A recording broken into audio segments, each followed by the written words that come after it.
Now, if we could break that cycle, if we could stop the start, then we would be on our way to ending the biggest cause of preventable death and disease in our country.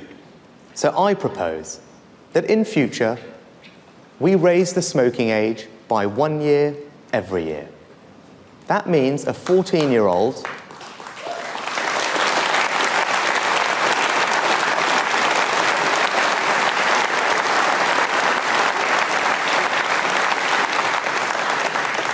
That means a 14-year-old today will never legally be sold a cigarette, and that they and their generation can grow up smoke-free.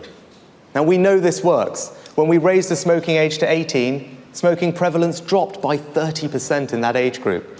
When the United States raised the age to 21, the smoking rate dropped by 39% in that age group. Smoking places huge pressures on the NHS and costs our country £17 billion a year.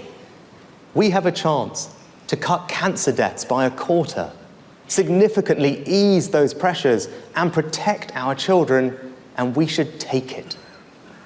This is not a values judgment on people who smoke. I don't believe it would be fair to take away the rights of anyone to smoke who currently does so. And the vote on this in Parliament will be a free vote, as the bar on smoking in public places was, and raising the smoking age to 18 was.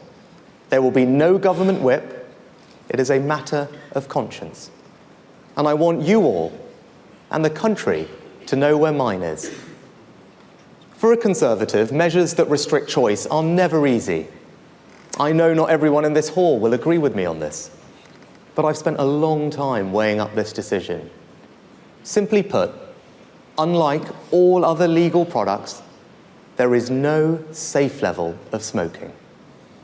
And what has ultimately swayed me is that none of us, not even those who smoke, want our children to grow up to be smokers. And this change can make that a reality. It will save more lives than any other decision we could take.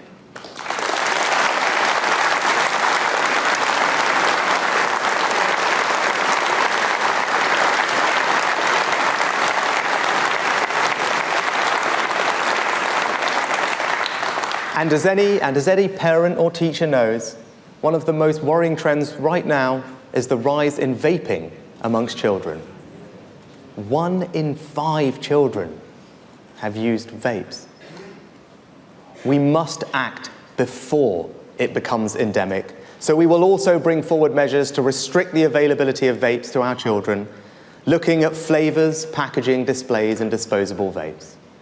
Now, as Prime Minister, I have an obligation to do what I think is the right thing for our country in the long term.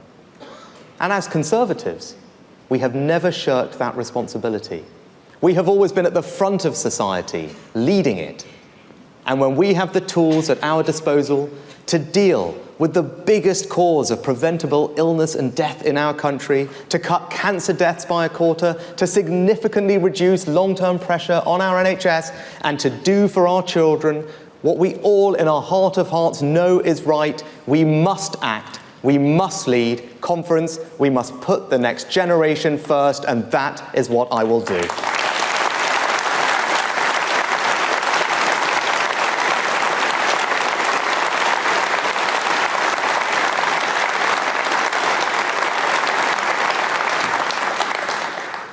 But all the boldness in the world will only mean so much if we can't similarly deal with matters of fundamental sovereignty, safety, and control. I'm talking, of course, about illegal immigration. It is non-negotiable that you, the British people, decide who comes here, and not criminal gangs.